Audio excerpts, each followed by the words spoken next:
அழகே அழகு சீரியலோட upcoming episode என்னன்னு பார்க்கலாம். சுரேஷ் ராகவன் கிட்ட பேசலாமேன்னு வீட்டுக்கு வராரு. அந்த சமயம் ராஜலக்ஷ்மி சுரேஷ் கிட்ட அழுதுகிட்டே பேசுகிறாங்க. சுரேஷ், நல்ல வேலை நீ சீக்கிரமாக வீட்டுக்கு வந்துட்டேன்னு சொல்கிறாங்க. என்னம்மா என்னாச்சு? அப்பா எதுக்குப்பா அம்மா இப்படி பேசுகிறாங்க அப்படின்னு சுரேஷ் கேள்வி கேட்கும்போது, என்னன்னு ராஜலக்ஷ்மி கிட்டேயே கேளு சுரேஷ், என்கிட்ட எதுவுமே கேட்காத.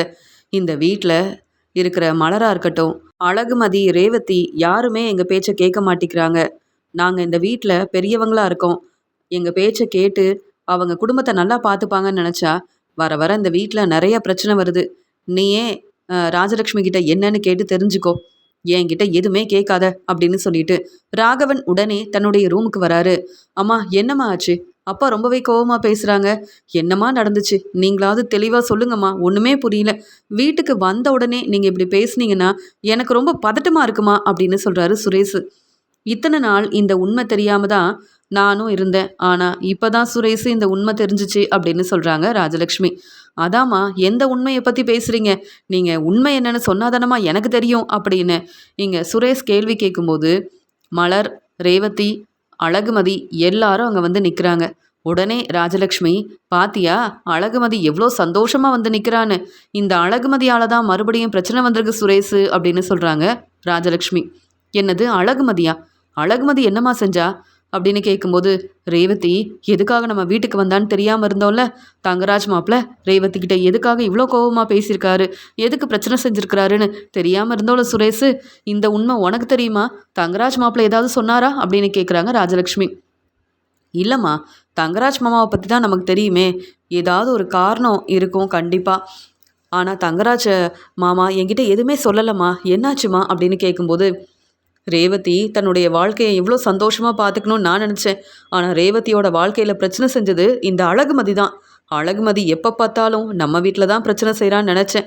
இப்போ ரேவதி வாழ்க்கையிலையும் பிரச்சனை செஞ்சது மட்டும் இல்லாமல் இப்போ ரேவதியும் நம்ம வீட்டு மாப்பிள்ளை தங்கராஜும் வந்து பிரிஞ்சு இருக்காங்க. அது மட்டும் இல்லாமல் ரேவதி தன்னுடைய வாழ்க்கையை பார்த்துக்க முடியாமல் நம்ம வீட்டில் வந்து இருக்கா. இதுக்கெல்லாம் காரணம் அழகுமதி தான் அப்படின்னு சொல்லும்போது, என்னம்மா பேசுகிறீங்க?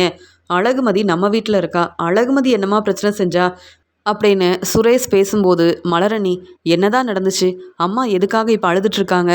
உங்களுக்கு இந்த உண்மை தெரியுமா? நீங்களாவது என்கிட்ட உண்மை என்னன்னு சொல்லுங்களேன் அப்படின்னு சொல்லும்போது, அதெப்படி மலர் உண்மையை சொல்லுவா?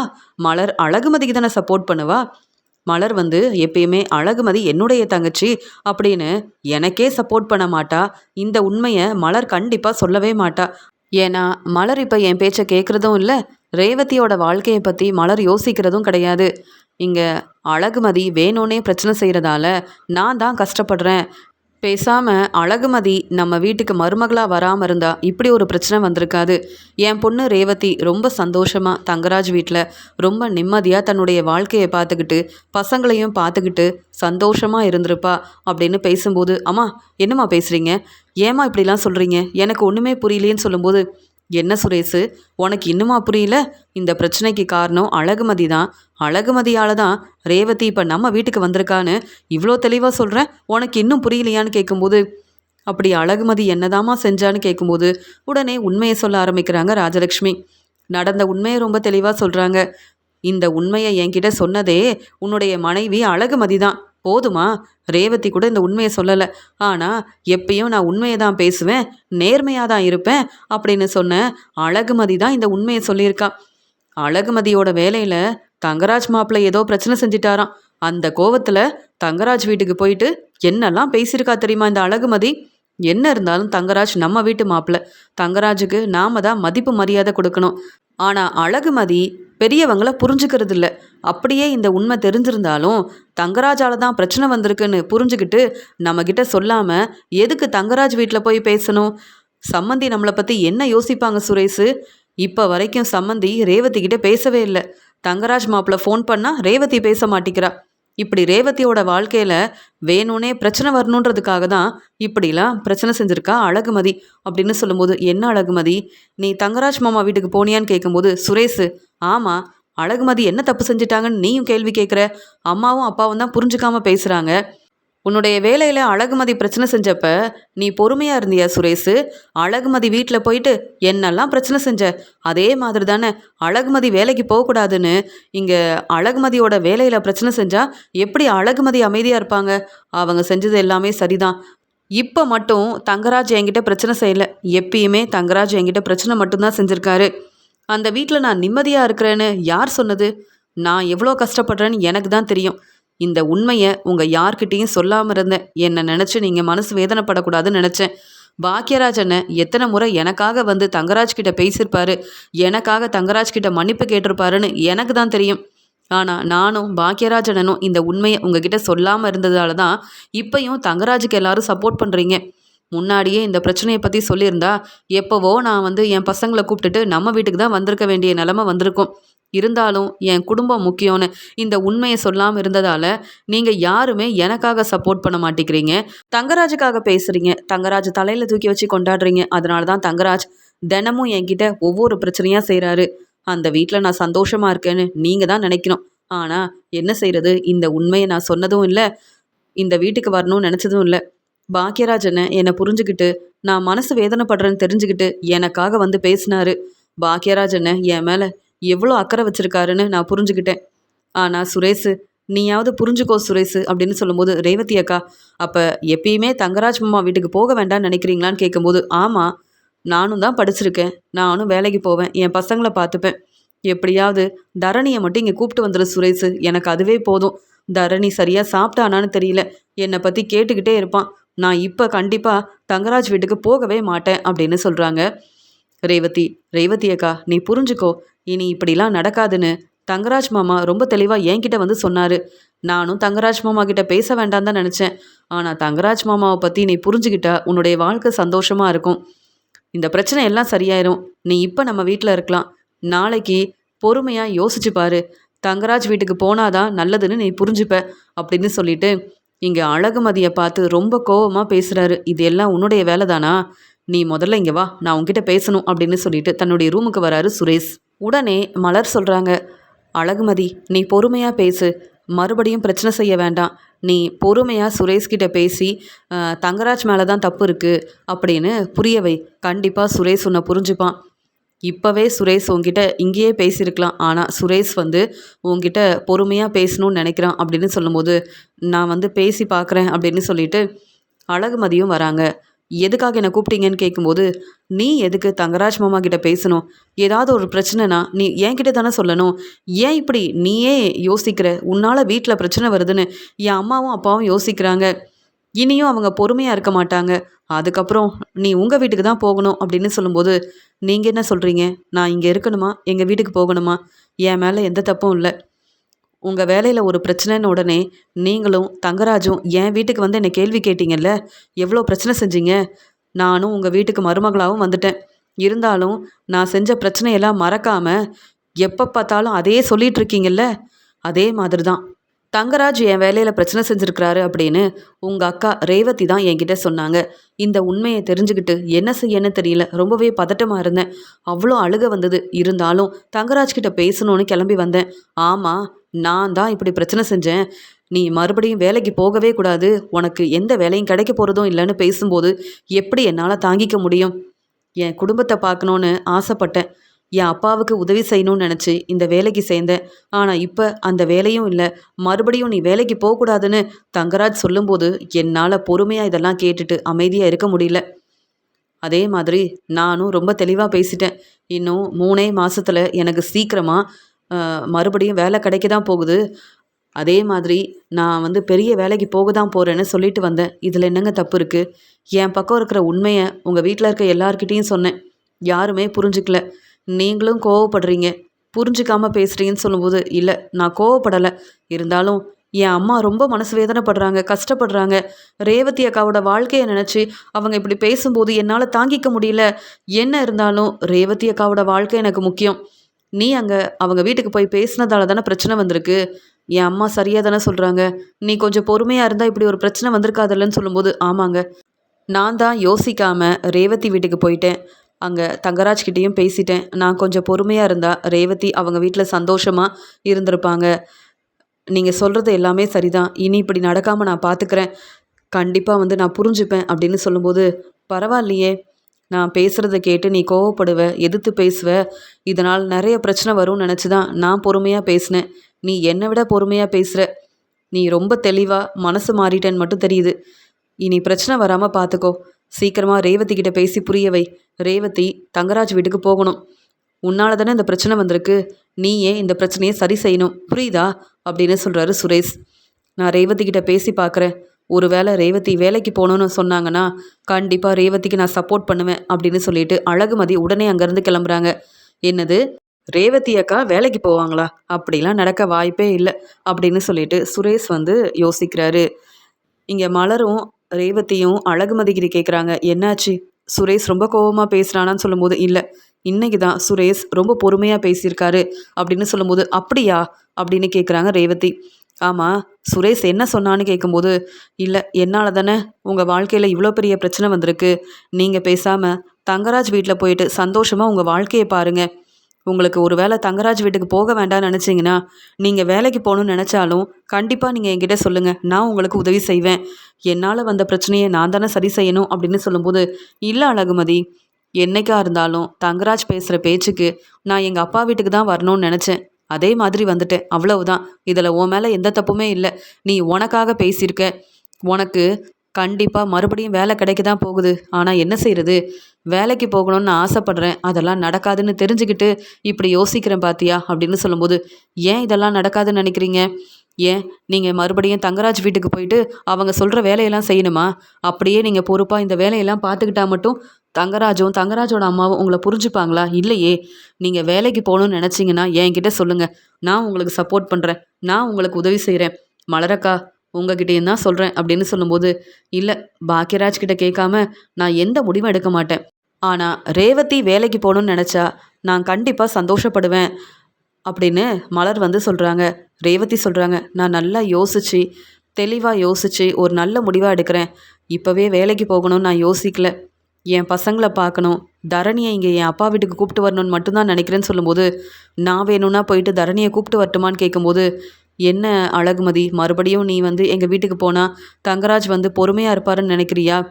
அதெல்லாம் நிறைய பிரச்சனை வரும். நீ அமைதியாரு, நான் பார்த்துக்கிறேன்னு சொல்கிறாங்க ரேவதி. ரேவதி யோசித்து பார்க்குறாங்க. அழகுமதி எப்படியாவது புது வேலைக்கு போகணும், நல்லா சம்பாதிக்கணும்னு யோசிக்கிறாங்க. எனக்கும் மதிப்பு மரியாதை கிடைக்கணும்னா நானும் வேலைக்கு போனால் தானே சரிப்பட்டு வரும். தங்கராஜ் வீட்டில் நான் ரொம்ப வசதியாக இருக்கேன்னு எல்லாரும் எனக்கு வசதியான வாழ்க்கை கிடச்சிருக்குன்னு நினைக்கிறாங்களே, ஆனால் நான் அந்த வீட்டில் நிம்மதியாகவே இல்லைன்னு யாருமே புரிஞ்சுக்க மாட்டேங்கிறாங்க. எனக்கு சந்தோஷமான வாழ்க்கை வேணும், நிம்மதியான வாழ்க்கை வேணும்னா நான் கண்டிப்பாக வேலைக்கு போய் சம்பாதிக்கணும். நான் எனக்காக பேசணும். கண்டிப்பாக தங்கராஜை இனி நம்பக்கூடாது. என் பசங்களை நானே பார்த்துக்கணும். அதே மாதிரி எத்தனை நாள் தான் என் அப்பா அம்மா வீட்டிலேயே இருக்க முடியும்? பாக்கியராஜ் அண்ணன் என் குடும்பத்தை நல்லா பார்த்துக்கிறாரு, என் அப்பா அம்மாவை பார்த்துக்கிறாரு. அவங்கள ஹாஸ்பிட்டல் கூட்டிகிட்டு போகணும், எவ்வளோ செலவானாலும் பரவாயில்லன்னு எங்கள் அப்பா சொல்கிற ஒவ்வொன்றையும் பார்த்து பார்த்து செய்கிறாரு. நானும் இந்த வீட்டில் எந்த வேலைக்கும் போகாமல் என் பசங்களையும் நீ தான் அண்ணன் பார்த்துக்கணுன்னு சொன்னால் பாக்கியராஜ் அண்ணன் ரொம்ப கஷ்டப்படுவார். அதனால் தங்கராஜ் வீட்டுக்கும் போக முடியாமல் எங்கள் வீட்லேயும் இருக்க முடியாமல் நான் தான் கஷ்டப்படணும். எனக்குன்னு ஒரு வேலை கிடைச்சா நானும் நல்லா சம்பாதிச்சேன்னா கண்டிப்பாக இந்த வீட்டுக்கு தேவையான பணத்தையும் என்னால் கொடுக்க முடியும், என் பசங்களையும் பார்த்துக்க முடியும், என் வாழ்க்கையவும் என்னால் பார்த்துக்க முடியும். நம்ம பேசாமல் அழகுமதி சொன்ன மாதிரியே நான் வேலைக்கு போகிறேன் அழகுமதி, நீ தான் எனக்கு உதவி செய்யணும்னு நம்ம கேட்டால் அழகுமதி கண்டிப்பாக நமக்கு சப்போர்ட் பண்ணுவா. தங்கராஜ் வீட்டுக்கு போகணுமா இல்லை நம்ம வேலைக்கு போகணுமான்னு நினச்சா வேலைக்கு போனாதான் நல்லதுன்னு எனக்கு தோணுது. அதனால் இனியும் தங்கராஜ் பேச்சை கேட்டு தங்கராஜுக்காக அங்கே வீட்டில் இருக்க வேலையெல்லாம் செஞ்சு கொடுத்து எந்த பிரயோஜனமும் இல்லை. இப்போ தங்கராஜ் என்கிட்ட மன்னிப்பு கேட்டாலும் மறுபடியும் தங்கராஜ் நான் எங்கள் வீட்டுக்கு வந்ததால் கண்டிப்பாக என் மேலே உள்ள கோபத்தில் பிரச்சனை செய்வார். அப்புறம் அழுதுகிட்டே அவங்க வீட்டு வாசலில் தான் உட்காந்துருக்கணும். இப்படி ஒரு நிலைமை மறுபடியும் எனக்கு வரக்கூடாது. என்னதான் அழகுமதிக்கு பிரச்சனை வந்தாலும் அழகுமதி தனியாக நின்று அந்த பிரச்சனையை சமாளிக்கிறாங்க. அதே மாதிரி எனக்கு எந்த பிரச்சனையும் வராமல் நான் தான் பார்த்துக்கணும் அப்படின்னு யோசிக்க ஆரம்பிக்கிறாங்க ரேவதி. அடுத்த நாள் ராகவன் வந்து பாக்கியராஜ், சுரேஷ், ரேவதி அவங்கள கூப்பிட்டு பேச ஆரம்பிக்கிறாரு. என்ன பாக்கியராஜ், இன்னும் எத்தனை நாள் தான் ரேவதி நம்ம வீட்டிலேயே இருக்கணும்னு நீ நினைக்கிற அப்படின்னு கேட்கும்போது, அப்பா எப்பயும் ரேவதி சந்தோஷமாக நம்ம வீட்டிலே இருக்கட்டுமேப்பா. தரணியை கூப்பிடுறதுக்காக தங்கராஜ் வீட்டுக்கு போயிருந்தேன். தங்கராஜ் என்னெல்லாம் பேசினாருன்னு உங்களுக்கு தெரியுமா? சீக்கிரமாக ரேவதி எங்கள் வீட்டுக்கு வரணும், இல்லைனா நான் பொறுமையாக இருக்க மாட்டேன். ரேவதியை எப்படி எங்கள் வீட்டுக்கு வர வைக்கணும்னு எனக்கு தெரியும். உன்கிட்ட பேசி எந்த பிரயோஜனமும் இல்லை. ஆனால் என் பசங்களை நீ எதுக்கு பார்த்துக்கணும் அப்படின்னு என்னென்னவோ பேசினாரு. அப்புறம் சுரேஷ்கிட்டையும் பேசியிருக்காருப்பா. சுரேஷ்க்கு இதை விட பெரிய வேலை கிடைக்கிறதுக்காக உதவி செய்கிறேன்னு சொல்லியிருக்காரு. உனக்காக நான் பேசுகிறேன் சுரேஷ்ன்னு சொன்ன உடனே சுரேஷ் மனசு மாறிட்டான். ரேவதி வாழ்க்கையை பற்றி யோசிக்காம, ரேவதி அக்கா தங்கராஜ் வீட்டுக்கு போனாதான் ரேவதியோட வாழ்க்கை சந்தோஷமா இருக்கும்னு என்கிட்ட பேசுகிறான். என்னதான் நீங்கள் எல்லாரும் தங்கராஜ் பேச்சை கேட்டாலும் என்னால் தங்கராஜ் பேச்சை என்னைக்கும் கேட்க முடியாது. நான் மட்டும் இல்லை, மலர், ரேவதி, அழகுமதி யாருமே தங்கராஜ் பேச்சை கேட்க மாட்டோம். தங்கராஜ் செய்கிற உதவியால் நீங்கள் தங்கராஜ் பேச்சை கேட்கலாம். ஆனால் தங்கராஜ் எதுக்காக நமக்கு உதவி செய்கிறாருன்னு யோசிச்சு பாருங்க. அப்போ தங்கராஜை பற்றி புரிஞ்சுப்பீங்க அப்படின்னு பாக்கியராஜ் பேசும்போது, போதும் பாக்கியராஜ், எவ்வளோதான் நீ பேசிகிட்டு இருப்ப. இந்த வீட்டில் நாங்கள் தான் பெரியவங்க. ரேவதியோட வாழ்க்கையில் நல்லது நடக்கணும்னு நாங்கள் தான் யோசிக்கிறோம். நீ தேவையில்லாமல் உனக்கு தங்கராஜை பிடிக்காது, தங்கராஜ் மேலே உள்ள கோவத்தில் இப்படி பேசிகிட்டு இருக்க. ஆனால் உன்னுடைய தங்கச்சி ரேவதி வாழ்க்கையை பற்றி யோசிக்காமல் பேசுகிற. இத்தனை நாள் ரேவதி நம்ம வீட்டில் இருந்துட்டா, போனா போதுன்னு நானும் பொறுமையாக இருந்தேன். தங்கராஜ் மாப்பிள்ளையும் இப்படி தேவையில்லாமல் பிரச்சனை செஞ்சுருக்கக்கூடாது. ஆனால் ரேவதி அமைதியாக இருந்திருக்கணும். வீட்டில் நடக்கிற எல்லாத்தையும் அழகுமதிக்கிட்ட எதுக்கு சொல்லணும்? அதனால தானே பிரச்சனை வந்திருக்கு அப்படின்னு சொல்லும்போது, அப்பா போதும்ப்பா, மலரணிக்கிட்டையும் அழகுமதிக்கிட்டையும் நான் எப்பயாவது பேசுவேன். அது மட்டும் இல்லாமல் அந்த வீட்டில் யாருமே என்கிட்ட சரியாக பேச மாட்டாங்க. நான் கொஞ்ச நேரம் மலரணிக்கிட்ட பேசினா அவ்வளோ நிம்மதியாக இருக்கும். நம்ம வீட்டுக்கு வரணுன்னா தங்கராஜ் கிட்ட தான் கேட்கணும். நீங்கள் எல்லாரும் சுற்றி பார்க்க போனப்ப நான் வரலன்னு யோசிச்சிங்கல்ல, வேணும்னே உங்ககிட்ட நல்ல பேர் வாங்குறதுக்காக ரேவதியை நான் கண்டிப்பாக கூப்பிட்டு வருவேன்னு சொல்லிட்டு உங்கள் வீட்டில் சொன்னால் நம்ம கண்டிப்பாக சுற்றி பார்க்க போகணுமா? உங்கள் வீட்டில் இருக்க யாருக்கும் வேறு வேலையே இல்லையான்னு தங்கராஜ் என்னெல்லாம் பேசினாருன்னு எனக்கு தான் தெரியும். நானும் பசங்களும் சுற்றி பார்க்க போகிறோம் அப்படின்ற சந்தோஷத்தில் கிளம்புனோம். அது மட்டும் இல்லாமல் நம்ம வீட்டில் இருக்க எல்லாரும் வருவாங்க அப்படின்னு ரொம்ப சந்தோஷப்பட்டேன். அதெல்லாம் நீ எங்கேயும் போக வேண்டாம், எனக்கு நிறைய வேலை இருக்குன்னு நானே சொல்கிறேன். இனி உங்கள் வீட்டில் இருக்க யார்கிட்டேயும் பேசக்கூடாது. அது மட்டும் இல்லாமல் மலர் நம்ம வீட்டுக்கு மருமகளாக வந்தது தங்கராஜுக்கு கொஞ்சம் கூட பிடிக்கல. அதனால் மலரண்ணிக்கிட்டேயும் பாக்கியராஜ்கிட்டையும் பேசக்கூடாது அப்படின்னு எவ்வளோ பிரச்சனை செய்கிறாரு தங்கராஜ். இதெல்லாம் யோசிச்சு பாருங்கப்பா. எப்போ பார்த்தாலும் தங்கராஜால் என் வாழ்க்கையில் பிரச்சனை வருது. தங்கராஜ் வீட்டில் நான் நிம்மதியாக இல்லை, சந்தோஷமாக இல்லை. என்றைக்கோ ஒரு நாள் தங்கராஜ் இப்படி பேசிட்டாருன்னா கண்டிப்பாக நம்ம வீட்டுக்கு நான் வந்திருக்க மாட்டேன். பாக்கியராஜ் அண்ணங்கிட்ட பேசி புரிய வச்சுருப்பேன். அப்போவே நான் எங்கள் வீட்டிலே இருந்திருப்பேன். ஆனால் எனக்கு வேறு வழி இல்லாமல் இங்கே வந்திருக்கேன்னா என்னை பற்றி நீங்கள் யோசிக்க வேண்டாம். சுரேஷ் சொல்கிறத கேட்டுட்டு, தங்கராஜ் பேசுகிறத கேட்டுட்டு நீங்கள் என்னப்பா எனக்கு சப்போர்ட் பண்ணாமல் பேசுகிறீங்க? ஒவ்வொரு நாளும் தங்கராஜால் எனக்கு பிரச்சனை மட்டும்தான் வருது. தங்கராஜோட அம்மா தங்கராஜுக்கு தானே சப்போர்ட் பண்ணுவாங்க. ஆனால் என்னுடைய அப்பா அம்மா எனக்கு சப்போர்ட் பண்ண மாட்டேங்கிறீங்களே அப்படின்னு கேள்வி கேட்குறாங்க ரேவதி. இப்போ என்ன, நான் உங்கள் வீட்டில் இருக்கக்கூடாது அவ்வளவுதானே? நாளைக்கு தங்கராஜை நம்ம வீட்டுக்கு வர சொல்லுங்கள், நான் கிளம்புறேன் அப்படின்னு சொல்லும்போது, அப்படியா? ரேவதி உடனே நம்ம பேச்சை கேட்டு மனசு மாறிட்டா. இப்போ தான் ராஜலக்ஷ்மி எனக்கு சந்தோஷமாக இருக்குது. சுரேஷ் முதல்ல தங்கராஜுக்கு ஃபோன் பண்ணு, நானே பேசுகிறேன் அப்படின்னு சொல்லிட்டு ராகவன் ரொம்ப சந்தோஷமாக அங்கேருந்து கிளம்புறாரு. உடனே அங்கே வந்த மலரும் அழகுமதியும், என்ன ரேவதி மறுபடியும் தங்கராஜ் வீட்டுக்கு போக போகிறீங்களா அப்படின்னு கேட்கும்போது, மலரணி, என் வாழ்க்கையை நான் தானே பார்த்துக்கணும், அதனால் நான் யோசித்து ஒரு நல்ல முடிவாக எடுத்திருக்கேன் அப்படின்னு ரேவதி பேசும்போது, மலரும் அழகுமதியும் யோசிக்கிறாங்க. இங்கே ராகவன் மாமா, ராஜலக்ஷ்மி அத்தை, சுரேஷ் யாருமே ரேவதிக்கு சப்போர்ட் பண்ண மாட்டேங்கிறாங்க. வேறு ரேவதி என்ன யோசிப்பாங்க? பேசாமல் தங்கராஜ் வீட்டுக்கு போகலான்னு தானே நினைப்பாங்க. ஏன் இந்த வீட்டில் இருக்கிறவங்க நமக்கும் சப்போர்ட் பண்ண மாட்டேங்கிறாங்க, ரேவதிக்கும் சப்போர்ட் பண்ண மாட்டேங்கிறாங்க அப்படின்னு மலரும் அழகுமதியும் யோசிக்கிறாங்க. சுரேஷ் சொன்ன மாதிரியே அடுத்த நாள் ரொம்ப சந்தோஷமாக தங்கராஜ் ராகவனோட வீட்டுக்கு வரும்போது அங்கே பாக்கியராஜ் நிற்கிறாரு. பாக்கியராஜை பார்த்த உடனே, என்ன ரேவதியை நான் பார்த்துப்பேன்னு கூப்பிட்டு வந்தியே பாக்கியராஜ், இப்போ ரேவதி மறுபடியும் எங்கள் வீட்டுக்கு வரேன்னு சொல்லிட்டா பாத்தியா? என்ன இருந்தாலும் ரேவதி எங்கள் வீட்டில் இருந்தால் தான் உங்களுக்கு கிடைக்க வேண்டிய மதிப்பு மரியாதை கிடைக்கும் பாக்கியராஜ். இதெல்லாம் புரிஞ்சுக்காம மறுபடியும் என் வீட்டுக்கு பிரச்சனை செஞ்சேன், நான் பொறுமையாகவே இருக்க மாட்டேன்னு சொல்கிறாரு தங்கராஜ். உடனே ராகவன் வந்த உடனே, வாங்க மாப்பிள்ள, மலரு காஃபி எடுத்துகிட்டு வா, ராஜலக்ஷ்மி, சுரேஷ் நம்ம வீட்டு மாப்பிள்ள தங்கராஜ் வந்திருக்காரு அப்படின்னு சந்தோஷமாக பேசும்போது, மாமா அன்னைக்கு உங்கள் வீட்டுக்கு வரும்போது என்னை யாருமே கண்டுக்கல, இன்னைக்கு எவ்வளோ சந்தோஷமாக என்கிட்ட பேசுகிறீங்க, இப்போ தான் எனக்கு சந்தோஷமாக இருக்குது. ஆமாம் ரேவதி எங்க? நான் உடனே கிளம்புறேன், எனக்கு நிறைய வேலை இருக்குது அப்படின்னு பேசும்போது, ரேவதி ரேவதி நம்ம வீட்டு மாப்பிள்ள தங்கராஜ் வந்துட்டாரு ரேவதி அப்படின்னு சொல்லும்போது, ரேவதி இங்கே பையெல்லாம் எடுத்துகிட்டு வருவாங்கன்னு எதிர்பார்க்கும்போது ரேவதி வேலைக்கு போகிறதுக்காக இங்கே சாப்பாடெல்லாம் எடுத்துக்கிட்டு கிளம்புறாங்க. உடனே அங்கே வந்த தங்கராஜ், என்ன ரேவதி, நீ நம்ம வீட்டுக்கு தானே வர, எதுக்கு இப்போ சாப்பாடெல்லாம் எடுத்துகிட்டு வர அப்படின்னு சொல்லும்போது, ஆமாம், நீங்கள் எதுக்கு இங்கே வந்தீங்க அப்படின்னு கேட்கும்போது, நீ தானே ரேவதி என்னை வர சொன்ன, சுரேஷ் அப்படி தான் சொன்னான், நேத்தே சுரேஷ் எனக்கு ஃபோன் பண்ணிட்டான், எவ்வளோ சந்தோஷமாக கிளம்பி வந்திருக்கேன், நீங்கள் எதுக்கு வந்தீங்கன்னு கேள்வி கேட்குற. ரேவதி, நான் மனசு மாறிட்டேன் ரேவதி, இனி இப்படி தேவையில்லாமல் பேசி பிரச்சனை செய்ய மாட்டேன், உன்னை நான் புரிஞ்சுக்கிட்டேன், நீ வீட்டில் இருக்கும்போது உன்னுடைய அருமை பெருமை எனக்கு தெரியல, ஆனால் இப்போ உன்னை புரிஞ்சுக்கிட்டேன், நான் சரியாக சாப்பிட்றதே இல்லை, அது மட்டும் இல்லாமல் தரணியவும் பார்த்துக்க முடியல, என் வேலையை கூட கவனிக்க முடியல தெரியுமா, வீட்டில் இருக்க வேலையை அவ்வளோ பொறுப்பாக பார்த்துப்பேன் ரேவதி, ஆனால் இப்போ என் அம்மா சமைக்கிறத சாப்பிடவே முடியல, நீ எப்போ வருவேன்னு எதிர்பார்த்துக்கிட்டே இருந்தேன், சுரேஷ் சொன்னதை கேட்டு அவ்வளோ சந்தோஷமாக இருந்தது, நம்ம வீட்டுக்கு போகலாம் ரேவதி அப்படின்னு சொல்கிறாரு தங்கராஜ். உடனே ரேவதி சொல்கிறாங்க, நான் எதுக்காக உங்களை வர சொன்னேன்னு நீங்கள் இன்னும் புரிஞ்சுக்காமல் இருக்கீங்க, அது மட்டும் இல்லாமல் உங்கள் எல்லாருக்கும் ஒரு உண்மையை சொல்ல போகிறேன், இனி நான் எங்கள் அப்பா வீட்லேயும் இருக்க போகிறதில்ல, தங்கராஜ் வீட்டுக்கும் போக போகிறதில்ல, நான் தனியாகவே இருந்து என் வாழ்க்கையை பார்த்துக்க போகிறேன், அது மட்டும் இல்லாமல் ரேவதி என்னுடைய மனைவி, கண்டிப்பாக என் பேச்சை கேட்கணும், என் வீட்டுக்கு வரணும்னு நீங்கள் எதுக்காக சொல்கிறீங்க, ஏன்னா நீங்கள் எனக்கு தாலி கட்டியிருக்கீங்க, நீங்கள் சொல்கிற பேச்சை நான் கேட்கணும்னு நினைக்கிறீங்க, அதனால தான் இந்த தாலியை நீங்களே வச்சுக்கோங்க அப்படின்னு எல்லாரும் முன்னாடியும் ரேவதி அவங்களோட நகையை இங்கே தங்கராஜ் கிட்ட கொடுக்கும்போது தங்கராஜ் பேரதிர்ச்சியோடு நிற்கிறாரு. ரேவதி அப்படின்னு சொல்லும்போது உடனே ராஜலக்ஷ்மி, என்ன ரேவதி இதெல்லாம், இதுக்காக தான் தங்கராஜ் மாப்பிள்ளையை வர சொன்னியா, இப்போ நீ எங்கே கிளம்புற அப்படின்னு கேட்கும்போது, நான் வேலைக்கு போகிறேன், நான் வேலைக்கு போகிறது உங்களுக்கு மட்டும் தெரிஞ்சால் போதாது, தங்கராஜுக்கும் தெரியணும்னு நினச்சேன், இங்கே அழகுமதி வேலைக்கு போகணும்னு நினைக்கிறாங்க, மலரண்ணி வேலைக்கு போகணும்னு ஆசைப்படுறாங்க,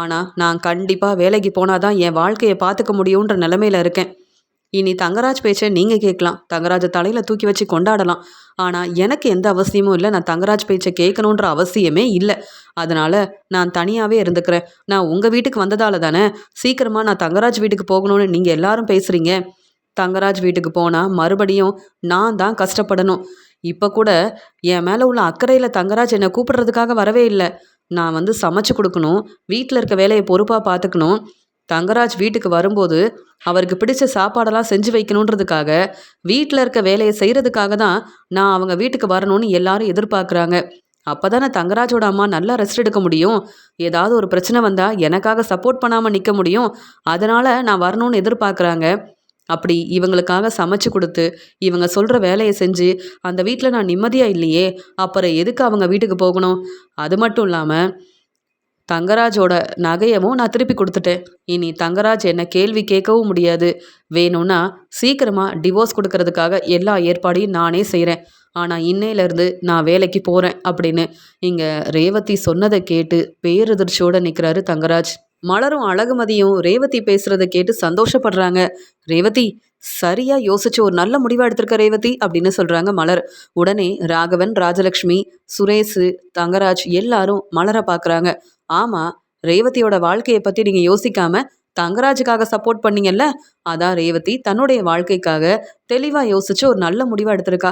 ரேவதி இரு ரேவதி, நான் ஸ்வீட் எடுத்துகிட்டு வரேன், முதல் முறையாக யோசிச்சு இப்போ வேலைக்கு போகணுன்னு நினச்சிருக்கல்ல, எவ்வளோ சந்தோஷமாக இருக்குது, நல்ல வேலை, நீயும் எங்ககிட்ட சொல்லாமல் இருந்திருக்க பாரு, எங்ககிட்ட சொல்லாமல் தங்கராஜ் வீட்டுக்கு போயிடுவியோன்னு நினச்சேன், நீ வேலைக்கு போகணுன்னு யோசிச்சு ஒரு நல்ல முடிவாக எடுத்திருக்க, நீ வேலைக்கு போகிறேன்னு தெரிஞ்சுக்கிட்டு எவ்வளோ சந்தோஷமாக இருக்குது தெரியுமா அப்படின்னு சொல்லும்போது, என் ஃப்ரெண்டுக்கிட்ட ஏற்கனவே சொல்லி வச்சுருந்தேன், இப்போ எனக்கு ஒரு நல்ல வேலை கிடச்சிருக்கு, நான் வந்து என் வாழ்க்கையை என்னால் பார்த்துக்க முடியும், இனி யார் பேச்சையும் கேட்க வேண்டிய அவசியம் எனக்கு இல்லைன்னு சொல்லும்போது பாக்யராஜ் வந்து சொல்கிறாரு, என்ன சொன்னீங்க, ரேவதி எப்படி எங்கள் வீட்டுக்கு தான் வருவான்னு எனக்கு தெரியும் அப்படின்னு எங்கள் வீட்டுக்கு வந்த உடனே என்கிட்ட என்னெல்லாம் பேசுனீங்க, இப்போ புரியுதா, என் தங்கச்சி ரேவதி தன்னுடைய வாழ்க்கையை பார்த்துக்கணுன்னு இப்போ வேலைக்கு போகிறேன்னு சொல்லிட்டா, என்ன தங்கராஜ், மறுபடியும் ரேவதி உங்கள் வீட்டுக்கு வந்ததுக்கப்புறம் உங்களுக்காக ஒவ்வொரு வேலையும் செய்யணும், ஆனால் ரேவதியை நீங்கள் புரிஞ்சுக்க மாட்டீங்க அப்படி தானே, இப்போ ரேவதி வேலைக்கு போகிறத பார்த்துட்டு பதில் பேசாமல் அமைதியாக இருக்கீங்க, நீங்கள் கிளம்புங்க, ரேவதி தன்னுடைய வாழ்க்கையை ரொம்ப சந்தோஷமாக பார்த்துப்பா, இனி உங்களை நம்பவே மாட்டா, என் தங்கச்சி ரேவதிக்கு நாங்கள் இருக்கோம் சப்போர்ட் பண்ணுறதுக்கு, ரேவதி இதுக்காக தான் தங்கராஜை வர சொன்னியா அப்படின்னு சந்தோஷமாக கேட்குறாரு பாக்யராஜ். ஆமாண்ணே, வேற எதுக்காக தங்கராஜ் கிட்ட வந்து சுரேஷை பேச சொன்னேன், தங்கராஜ் வந்து உண்மையை தெரிஞ்சுக்கிட்டும் இனி ரேவதி நம்ம வீட்டுக்கு வரமாட்டான்னு புரிஞ்சுக்கிட்டு தங்கராஜ் அவர் வேலையை பார்க்கட்டும். இந்த வீட்டில் யாருமே எனக்கு சப்போர்ட் பண்ணலை. அப்படி இருக்கும்போது எனக்காக நான் தானே பேசணும். எனக்காக நான் கண்டிப்பாக வேலைக்கு போகணும்னு புரிஞ்சுக்கிட்டேன் அப்படின்னு சந்தோஷமா இந்த உண்மையை சொல்லிட்டு தங்கராஜுக்கு சரியான பதில் கொடுத்துட்டு இங்கே ரேவதி வேலைக்கு கிளம்புறாங்க. இதெல்லாம் பார்த்துட்டு பேரதிர்ச்சியோடு நிற்கிறாரு ராகவனும் ராஜலக்ஷ்மியும். ரேவதி நல்லபடியாக சம்பாதிக்கிறாங்க. அவங்க தனியாக இருந்து தன்னுடைய பசங்களையும் கவனிக்கிறாங்க. இப்படிலாம் நடக்கும்னு எதிர்பார்க்காத தங்கராஜ் வந்து ரேவதிக்கிட்டேயும் பேச முடியல. அது மட்டும் இல்லாமல் ரேவதி கொஞ்சம் கூட என் பேச்சை கேட்க மாட்டேங்கிறாளே, ஆனால் ரேவதிக்கு பெரிய வேலை கிடச்சிருக்கு அப்படின்னு யோசிக்கிறாரு தங்கராஜ். ரேவதி சொன்ன மாதிரியே தன்னுடைய வாழ்க்கையை ரொம்ப நல்லா பார்த்துக்கிறாங்க. ரேவதியை நினச்சி பாக்யராஜ் ரொம்பவே சந்தோஷப்படுறாரு. பாக்யராஜால தான் ரேவதி இப்போ வேலைக்கு போக ஆரம்பிச்சிட்டா அப்படின்னு பாக்யராஜ் மேலே ரொம்பவே கோபமாக இருக்காரு தங்கராஜ்.